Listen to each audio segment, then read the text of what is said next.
Bueno, tema fascinante. Vamos a hablar de las migrañas crónicas. No porque ellas sean fascinantes, sino son muy inhabilitantes y afectan enormemente la calidad de vida de las personas. Y entiendo yo que hay mucha gente que no encuentra una respuesta adecuada a aquello que le pasa y entonces empieza como desesperadamente a encontrar la propia solución. Vivir o padecer una migraña, aquellos que realmente la padecen dicen que es algo muy pero muy desagradable, que no nos permite hablar, que no nos permite levantarnos de la cama, que no nos permite llevar adelante nuestras actividades diarias. Está con nosotros el doctor Pablo Yuvarov, que es neurólogo, y vamos a intentar entender. Ya de antemano sabemos que hay una cantidad de tipos de migrañas diferentes y que por eso es tan importante identificar cada una de ellas en función del tratamiento, si es que existe, doctor. Buen día. Buen día. ¿Hay muchas migrañas? Está muy bien todo lo que dijiste. La migraña es un tipo de dolor de cabeza. Ok. Lo que nosotros le llamamos cefalea. El término médico es cefalea para hablar de un dolor de cabeza, es decir, un dolor que ocurre desde el cuello hacia la parte superior de la cabeza. Y hay más de 300 causas de dolor de cabeza. Algunas de ellas nosotros le decimos primarias, como la migraña, por ejemplo, y otras secundarias, alguna patología, como por ejemplo una sinusitis o alguna otra cuestión. Las más comunes, por suerte, en un 80-90%, son estas dolores de cabeza o cefaleas primarias, dentro de las cuales la más importante, la más prevalente, la que más consulta a la gente es la migraña, porque la tiene un 20% de la población, asusta muchísimo y la gente consulta por este tema. Para entender, ¿cuándo consideramos que una persona tiene migraña? Cuando se tiene un dolor de cabeza intenso, ¿cuántas veces por semana? ¿Cuántas veces por mes? ¿Cuántas veces por año? No sé, no tengo idea cuál es la referencia. Perfecto. El diagnóstico tiene que estar hecho por un médico clínico, un médico neurólogo, y si se puede acceder a un especialista en cefaleas, muchísimo mejor. Ahora, el diagnóstico es clínico y se piden estudios posteriormente para descartar otras causas, pero lo importante es la oreja, que el médico se siente con el paciente y escuche qué tipo de dolor.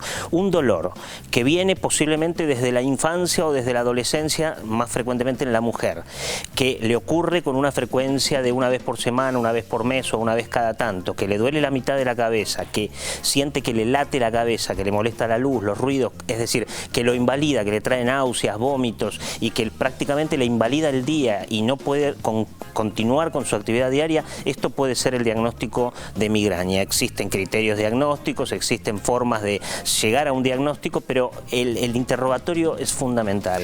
Depende dónde esté ubicado el dolor, eso también va a ayudar al médico a determinar qué es lo que puede disparar esta migraña y si hay, la pregunta, disparadores para provocar estos dolores de cabeza. Bueno, el dolor puede estar en una mitad de la cabeza, en la otra o en toda la cabeza. La verdad que eso no es significativo, sí en que la migraña debe estar en una mitad de la cabeza. Y por supuesto existen disparadores que no tienen que ver con dónde le duele la cabeza. Lo importante es el dolor de cabeza y la forma de doler. Pero existen muchísimos disparadores y era un poco lo que estábamos comentando, que el paciente tiene que conocer, el médico tiene que tomarse el tiempo y contarle al paciente, una vez que le hizo el diagnóstico correcto y que pidió los estudios que fueran necesarios, contarle de qué se trata la migraña, qué es la migraña, por qué viene y que existen formas de mejorar. Existen muchos disparadores migrañosos que, si el paciente conoce esos hábitos, conoce esos disparadores, cambiando hábitos de vida, hábitos que pueden ocasionarle dolor de cabeza, tal vez ese sea el tratamiento y no necesite pastillitas o no necesite alguna conducta terapéutica en particular. Perfecto. Bueno, ¿podemos saberla? ¿Podemos conocerla? ¿De qué se trata? Por supuesto. Porque digo, entiendo que después vamos a rescatar a todas aquellas personas que sufren de una migraña producto de los fármacos que toman. Exacto. ¿No? O sea, como eso que es muy importante. Es un círculo vicioso lamentablemente muy peligroso. Pero empecemos por lo fundamental, que tiene que ver con los hábitos de todos los días, que pueden ser disparadores de esta migraña en aquellas personas que la sufren. Es decir, yo lo que te estaba contando es, yo hago el diagnóstico de migraña por la herencia. Un 50-70% de los migrañosos tienen herencia. Es más frecuente en la mujer, en aproximadamente un 15-17%, a diferencia del hombre, que ocurre en un 7% de la población, y entre un 17 y un 20% de la población general tiene migraña, así que no es cosa menor. Vos nombrabas hace un rato un tema muy interesante, que es la migraña crónica. La migraña crónica es aquella, por definición, que ocurre episodios migrañosos más de 15 días por mes por más de 3 meses. Es decir, que la gente vive con un deterioro de su calidad de vida tremenda. Eso ocurre en el 2% de la población, no es cosa menor. Una vez que yo hice el diagnóstico y que le digo, bueno, por su herencia, que posiblemente usted tenga sus padres, sus abuelos con migraña, por la característica del dolor, por los estudios que hicimos, usted tiene una migraña, tenemos que ver si requiere o no requiere tratamiento. Una migraña que ocurra más de 2 o 3 veces por mes, que invalide a la persona, que le dificulte ir a trabajar, que le comprometa su vida social, hay que iniciar un tratamiento de prevención. Si es menos y el paciente lo puede manejar con un tratamiento para el ataque, que también siempre debe ser dado por el médico, con eso es suficiente. Bueno, cuando hablamos... Ese es el tratamiento, discúlpame, ese es el tratamiento farmacológico. Okay. Yo tengo que decirle al paciente también, tenemos que hablar del tratamiento no farmacológico. Entonces le pido, a ver, cuénteme cómo es un día de su vida. Sí. A qué hora se levanta, si desayuna, a qué hora se va a trabajar, si tiene mucho estrés. Entonces, ¿cuáles son los disparadores? Es muy importante que el paciente sepa que no debe hacer ayunos prolongados. Muchas veces nos levantamos... Esto es genial. Perdón, hago una pausa acá porque ayer hablábamos de todo esto y inclusive cuando hablábamos con el doctor de la próstata también, mi cabeza me da, por eso tengo migraña me parece, porque uno da vuelta con la cantidad de información que recibe, que en algunos casos no coincide una con la otra. Ayer hablábamos con un médico que hablaba sobre la importancia de los ayunos, ¿no? Y hoy estamos haciendo referencia a que uno de los componentes que puede afectar justamente a los migrañosos son estos ayunos prolongados. Fundamental. ¿No? Digo esto porque si no pareciera ser que uno es medio esquizoide, ¿no? Porque estás escuchando una cosa y al otro día escuchas otra. Es importantísimo tenerlo en cuenta para poder identificar aquello que nos pasa y nos afecta. En este caso hablamos de la migraña. Entonces, el ayuno prolongado, ¿qué quiere decir? Más de 6 horas de ayuno, de no comer nada, va a disparar un dolor de cabeza. Entonces el migrañoso, yo le digo a la gente con migraña, tiene que hacer 6 comidas por día. Desayuno, almuerzo, merienda, cena y 2 colaciones. Cada 3 horas, aunque sea una barrita de cereal, se debe comer. Es muy importante hacer ejercicio aeróbico, el sedentarismo es muy malo. Aeróbico, eso no es ir a mirar vidrieras, eso es ir a caminar 5 veces por semana durante 40 minutos aproximadamente a paso ligero, es decir, algo aeróbico. Es importante las horas de sueño, el disparador más tremendo es el estrés. Todo el mundo maneja mal el estrés y dispara su cefalea. Entonces hay que aprender de algún modo, como sea, a manejar el estrés. Después hay algunos alimentos muy importantes. Es bien claro y bien conocido que los chocolates, ¿sí?, los embutidos, ¿sí?, los enlatados, los condimentos muy fuertes, sobre todo las comidas orientales con las que traen la salsa de soja, por ejemplo, que tienen glutamato monosódico, la bebida alcohólica, sobre todo el vino tinto, y cuanto de mayor gama, más dolor de cabeza, ¿sí?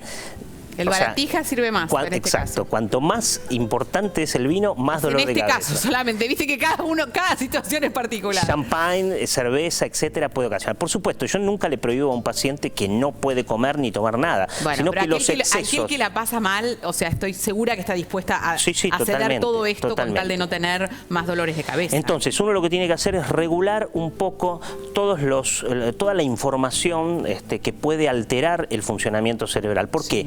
Porque yo le explico a la gente también qué es la migraña. La migraña es un disturbio, es un trastorno de neurotransmisores, de sustancias químicas que están en el cerebro, que no están funcionando bien y que llevan a un estado inflamatorio del cerebro y que llevan a un estado de hiperexcitabilidad del cerebro. Entonces, por ejemplo, si a vos te invitan a salir y te fuiste a comer y que comiste chocolate y que comiste mucho y después te invitaron con champagne y tomaste vino tinto y después te acostaste a cualquier hora, son todos factores disparadores que seguro que vas a disparar, si sos migrañosa, un dolor de cabeza de tipo migraña. A ver, ¿puedo hacer consulta?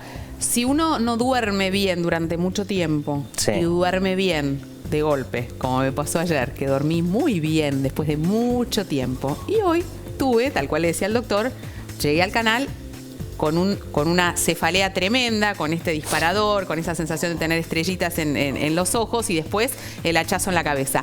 ¿Hay una relación también con eso? Hay mucha relación. Cuando uno duerme mucho o duerme poco, por ejemplo, las siestas del domingo de 3 horas, es muy probable que te levantes con dolor de cabeza. Hay que dormir las horas necesarias, así como hacer una dieta saludable para uno, para la migraña, y saber qué poder comer y qué no. Hay que saber que uno puede dormir, acuéstese, una siesta de 40 minutos, de media hora, de una hora, pero no 3 horas. Tal vez vos dormiste muy bien, dormiste mucho, te levantaste bien, te sentías descansada, pero al dormir mucho, esos neurotransmisores que están dando vuelta no funcionan bien y disparan o inflaman esa predisposición que tenés para el dolor de cabeza. ¿Se entiende? Está bien, perfecto.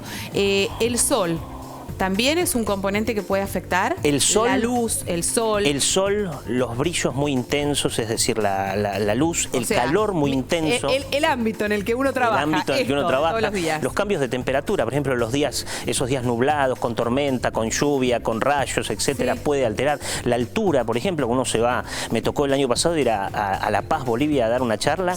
Me agarró una migraña, pero tremenda. No hace falta ir a La Paz, Bolivia, puedes ir a Tucumán, puedes ir a Salta, el tren de las nubes. Estos cambios. Las alturas disparan, o sea, todo lo que sea climático, cambio climático importante también. Los esfuerzos, la gente que se va a andar en bicicleta, a correr frente al sol intenso o que se tira en la playa durante horas, eso puede ocasionar. Bueno, no puedo dejar de mencionar y hablar respecto al tema de la automedicación y la dificultad que esto genera, porque a mí me parece que es clave y hay una tendencia enorme a que esto suceda.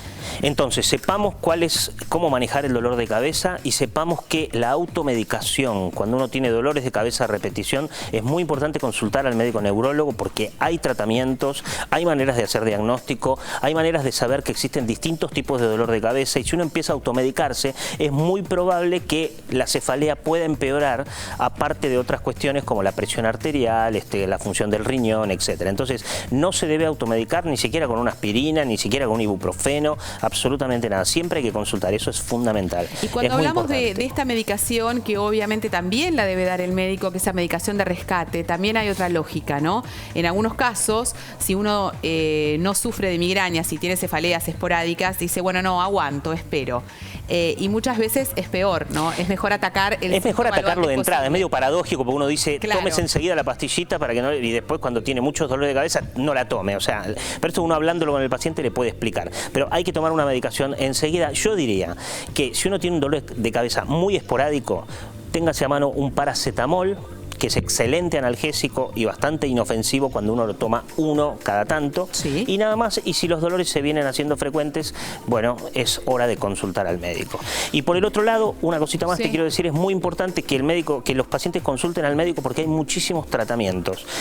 Uno le puede indicar todo lo que hablamos recién, pero además puede indicar una medicación preventiva cuando hay muchos dolores de cabeza, como en el caso de la migraña crónica. Hay un abanico de fármacos que uno puede utilizar para poder mejorar estos dolores tan frecuentes, y una nueva alternativa que estamos usando mucho es el Botox, que sirve para el dolor de cabeza, que está aprobado por la FDA y el ADMAT. El Botox que conocés para la estética se utiliza hace muchos años en neurología para distintas patologías y hace más o menos 15 años se utiliza para el dolor de cabeza. Inclusive estoy haciendo trabajo... ¿Se inyecta dónde? Se inyecta a nivel de la frente, se inyecta a nivel temporal y a nivel occipital, se va haciendo cada 3 meses con dosis específicas, la tiene que hacer un especialista y estamos teniendo muy buen resultado. Esto está aprobado por la FDA y el ADMAT acá en Argentina. ¿Y la especificación es para aquellas personas de migraña crónica? Migraña crónica más de 15 días por mes. Y uno tiene que evaluar. Inclusive lo estoy utilizando mucho últimamente en la neuralgia del trigémino, que la verdad que está resultando muy bien y es prácticamente inocuo. Así que alentador entonces. Hacemos la última pausa, ya estamos de vuelta.